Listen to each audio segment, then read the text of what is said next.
गठबंधन के नेता नहीं तय करेंगे कि अगला प्रधानमंत्री कौन बनेगा, ये भारत की जनता तय करेगी। अजीबोगरीब हकीकत जो है पेश करने जा रही है और बिहारी तय करेगा कि दर्पण झूठ न बोले। नीतीश जी को यह महत्वाकांक्षा कोई आज से नहीं है, दसों साल हो गए। नमस्कार, आप देख रहे हैं लाइव सिटीज में हूं आपके स्ताज शिवम। बिहार में अब महागठबंधन की सरकार है और ऐसे में विपक्ष की भूमिका में भारतीय जनता पार्टी है। पर महागठबंधन के तमाम नेताओं के द्वारा यह कहा जा रहा है कि मुख्यमंत्री नीतीश कुमार में प्रधानमंत्री बनने की सभी योग्यता है। ऐसे में इस वक्त हमारे साथ बीजेपी के वरिष्ठ नेता और राज्यसभा सांसद विवेक ठाकुर हैं, हम उनसे बात करेंगे। सर, जिस तरह से सरकार बदलते ही तमाम महागठबंधन के नेताओं के द्वारा कहा जा रहा है कि नीतीश कुमार में सारी योग्यता है प्रधानमंत्री बनने की। देखिए, पहला बात तो क्या है कि गठबंधन के नेता नहीं तय करेंगे कि अगला प्रधानमंत्री कौन बनेगा, ये भारत की जनता तय करेगी। और भारत की जब जनता तय करना है तो उसमें तमिलनाडु भी है, केरल भी है, गुजरात भी है, महाराष्ट्र भी है, मध्य प्रदेश भी है और बिहार भी है। तो 24 में जनता तय करेगी कि प्रधानमंत्री नरेंद्र मोदी को पिछले 2 बहुमत से और कितने प्रचंड बहुमत से दिल्ली के सत्ता में आसीन करेगी। ये उसका चुनाव है 2024। और 2024 में सबसे देखने वाली चीज़ ये होगी कि नीतीश जी को बिहार की जनता क्या मत देती है। वह एक अजीबोगरीब हकीकत जो है पेश करने जा रही है और बिहारी तय करेगा कि दर्पण झूठ न बोले।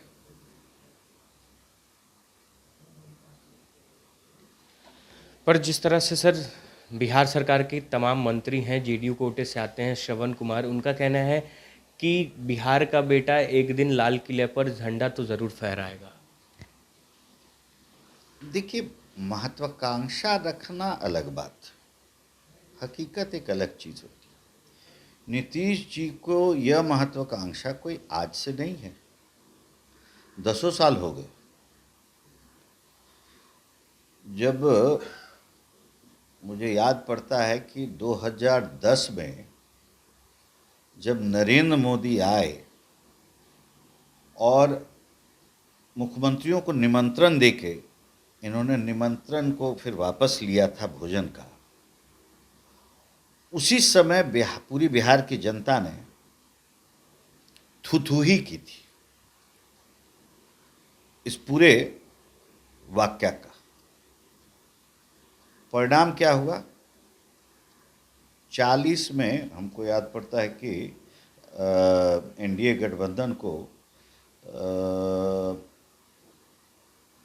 32-33 सीटें आई थी, लगभग 32 सीटें आई थी। 32-33 सीटें आई थी 40 में। 2 सीट आया था नीतीश जी को, 5-6 सीट आया था इनको, राजद को। तो जोड़ दीजिए दोनों को,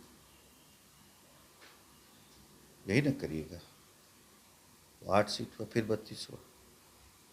एक बात आप जान लीजिए, बिहार राजनैतिक रूप से मैं मानता हूं कि देश का सबसे आगे रहने वाला राज्य है, भले आर्थिक रूप से पीछे। और बिहार देश को दिशा देता है। यहाँ तो प्रदेश जो है, इनके रवैये से शर्मसार है।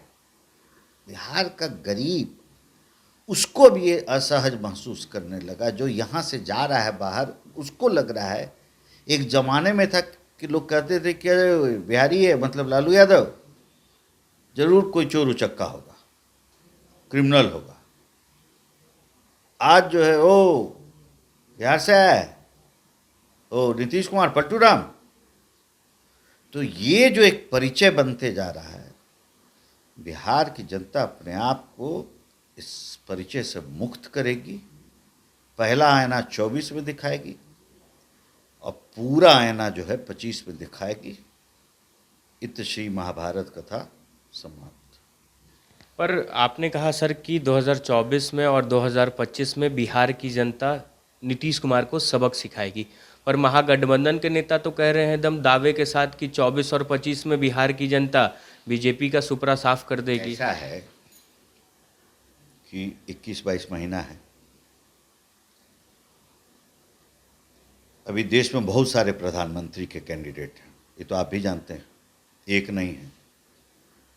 उस भीड़ में नीतीश जी भी अपने आप को एक तो अपना रुमाल रख दिए हैं। दिल्ली में 6 सीट है, 5 या 6 लोकसभा है, 6 सीट हारे हुए हैं अरविंद केजरीवाल लोकसभा में, चुनाव दर चुनाव 14, 19। बोलते हैं कि हम भी प्रधानमंत्री कैंडिडेट, नरेंद्र मोदी की लड़ाई हमसे है। तेलंगाना के मुख्यमंत्री हैं केसीआर, इस बार आपको तेलंगाना में भी भाजपा की सरकार बनने जा रही है। नीतीश जी के अच्छे दोस्त हैं, हमको उम्मीद है वो प्रचार में जाएंगे भी वहाँ। गुजरात में भी चुनाव आ रहा है, वहाँ भी वो जाएंगे। हार्दिक पटेल को एक ज़माने में बुलाए थे पटना में मिलने के लिए, भाई कि आप मेरे वहाँ प्रतिनिधि बनिए, भाजपा में हैं भी, आपको पता ही होगा। कांग्रेस के प्रदेश अध्यक्ष भी थे, इस्तीफा देके भाजपा में गए।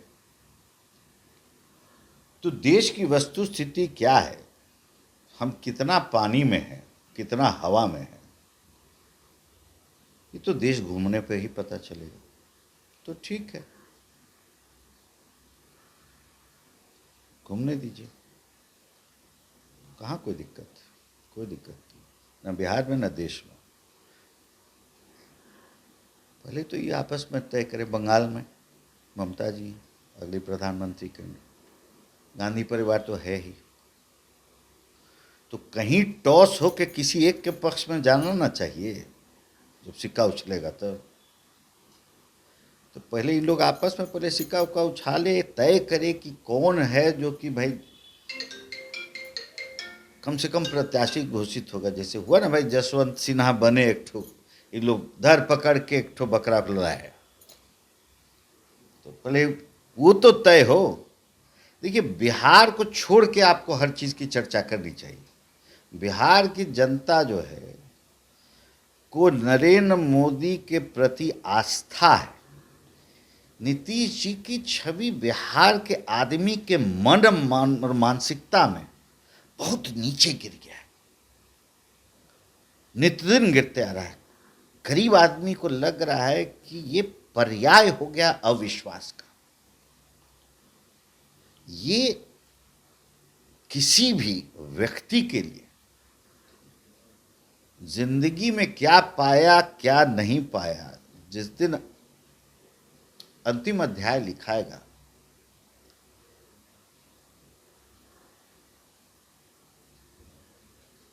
स्वयं तो बहुत कुछ पाया लेकिन दिया कुछ नहीं अपने प्रजा को, वही वाला केस होगा। बिहार में नए नए उप मुख्यमंत्री बने हैं तेजस्वी यादव, केंद्रीय गृह राज्य मंत्री को कह रहे हैं कि ठंडा कर देंगे, और उसके बाद महागठबंधन के नेता बता रहे हैं कि किस रूप में ठंडा किया जाएगा। देखिए, ऐसा है कि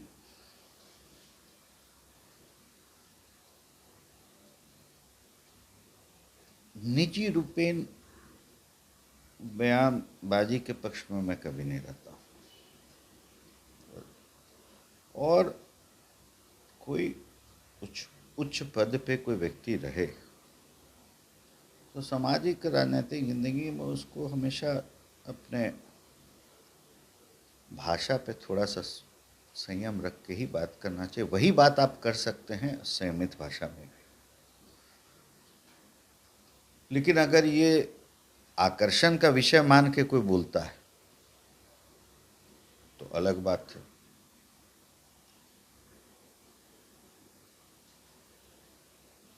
मैं इस तरह के भाषा का प्रयोग सामाजिक राजनीतिक जिंदगी में, और वो प्रेरणा का स्रोत बने नौजवानों के लिए, इसका पक्षधर हूँ नहीं। एक आखिरी सवाल, जिस तरह से बिहार में राजद के कई नेताओं के यहाँ सीबीआई और ईडी की रेड हुई। ऐसे में वो महागठबंधन के नेता कह रहे हैं कि ये तो भाजपा के जमाई हैं। एक बात बताइए, बिहार पिछले 15-20 साल से बिहार की सामाजिक राजनीतिक जिंदगी एक मुकदमा के इर्द गिर्द घूम रही है। क्या? चारा घोटाला। यह सिर्फ आरोप था कि यह आरोप हर लेवल पे भारत के न्याय प्रणाली के द्वारा तय हुआ घोटाला है और प्रमाणिक हो चुका, सजा हो रहा है। अब इसमें सीबीआई का जब भी केस हुआ, एक तो हमेशा हुआ कांग्रेस के शासन में। ये गलत हुआ या सही हुआ? अगर गलत हुआ तो क्या गलत हुआ कि जो चोरी हुई, चारा को घोटाला हुआ, उसको मान लिया जाए कि वो सही काम हुआ, यही ना है। अगर आज के दिन में पार्था चैटर्जी पे बंगाल में जो सीबीआई या ईडी ने जो रेड किया, अब पूरा देश देखा कि क्या हुआ, या तो उसको ये लोग ऐसी बात कर रहे हैं कि भाई समाज भी बोले, बीजेपी तुम भी बोलो कि चोरी जो की है वो सही है, बेकार सीबीआई बोल रही है कि ये चीज़ गलत है, यही ना बोल रही है। शोर काहे का? तो हम लोग ये बोले कि चारा घोटाला अच्छा काम था, पार्था चैटर्जी बहुत अच्छा काम किए, मनीष सिसोदिया जो है, जो एक दिन में दिल्ली के मुख्य सचिव ने जो राज्यपाल को अनुमोदन करके भेजा कि इस पे इंक्वायरी होनी चाहिए, इतना दिन का तू मैं कर रहे थे, एक दिन में अपनी नीति को बदल दिए। ठीक थे तो लड़िए लंबा संघर्ष, क्या दिक्कत है? नहीं ठीक थे तो फिर काहे के लिए रातों रात यू टर्न मारे? तो ये लोग क्या बोलेंगे? न मतलब एक क्रेडिबिलिटी होना ना चाहिए कोई बात का। एक गरीब आदमी भी होता है, देहात में तो कहा जाता है कि ये आदमी झूठ नहीं बोल सकता है, ये आदमी पाक साफ। तो ये तो वाक्य और ये सब का परिचायक तो ये सब जगह तो हो ही नहीं सकता है। तो ये पूरा चीज़, ये इन लोग से आप पूछिए कि इसका मतलब कि जो चारा घोटाला जैसे हुआ, उसको सभी दल को एक मत होके दोनों हाथ, हम लोग भी तब चलेंगे उसमें, अगर खाली एक बार आपको बता दें कि वो जो हुआ सो एकदम ठीक हुआ। सीबीआई ने जो पकड़ा और जो कोर्ट ने चार्जशीट फ्रेम किया और सजा जो हुई वो गलत हुआ, अगर यही बोलना है और यही आज का हकीकत है और सच है जिसको जीना है, तो बोलिए। तो फिर अगर उन लोग बोल देगा तो हमको बताइएगा, हम भी चलेंगे आपके साथ वहाँ हाथ उठाने साथ।